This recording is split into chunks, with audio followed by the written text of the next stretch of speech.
అవకాశాలు కావాలి. వీటి గురించి నా ఆలోచన. అందరూ అడుగుతారు, ప్రధానమంత్రి గారు మీకు ఏం మాట్లాడతారు, ఎందుకు వస్తారు. నేను ఇవే మాట్లాడుతున్నాను ఆయనతోటి. నేను మాట్లాడేదల్లా దేశ భవిష్యత్తు గురించే మాట్లాడతాను. అంతేగాని వాళ్ళని అరెస్ట్ చేయండి సార్, మోదీ గారు వీన్ని మా ఆంధ్రప్రదేశ్లో ఒక మాజీ ముఖ్యం ఆయన అరెస్ట్ చేయించండి సార్, అమిత్ షా గారు వాళ్ళని అరెస్ట్ చేయరా. నాకు ఎంత హాస్యాస్పదంగా ఉంటుందంటే, ఎంత సిలీగా ఉంటుందంటే, ఇంత దిగజారిపోయారు ఏంట్రా బాబు అనుకుంటా.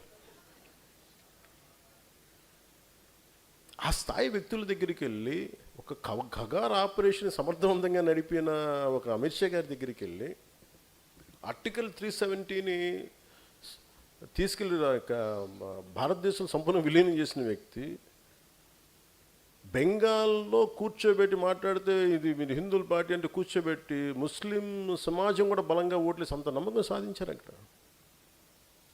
అలాంటిది నిజంగా మనస్ఫూర్తిగా చెప్తాను అంతలో.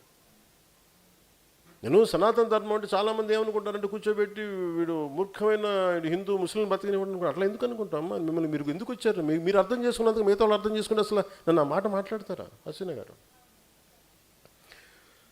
నేను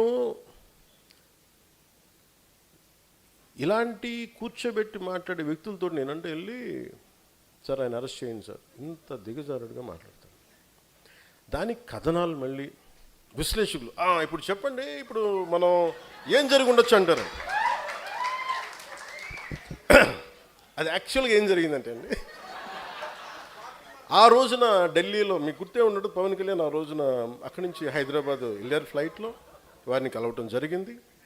ఆ జరిగిన 32 నిమిషాలు 29 నిమిషాల 34 సెకండ్లలో 4 నిమిషం 32 సెకండ్లో ఇది లేవనెత్తారంట. ఆయన 6 నిమిషాల మటుకు లేదు దీన్ని ఖండించారు. ఇంత గొప్పగా చెప్తారు మహాన్మాన్.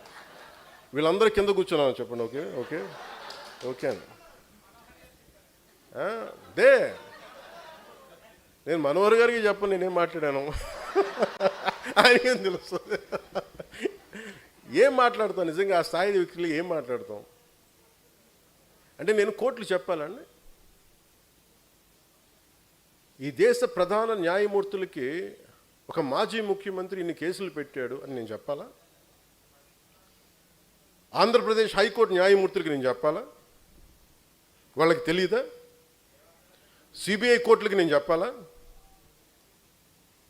వాళ్ళకి తెలీదా? ఎవరు దోషులో ఏం చేస్తున్నారో తెలియదా? ఆగమ్మ విను.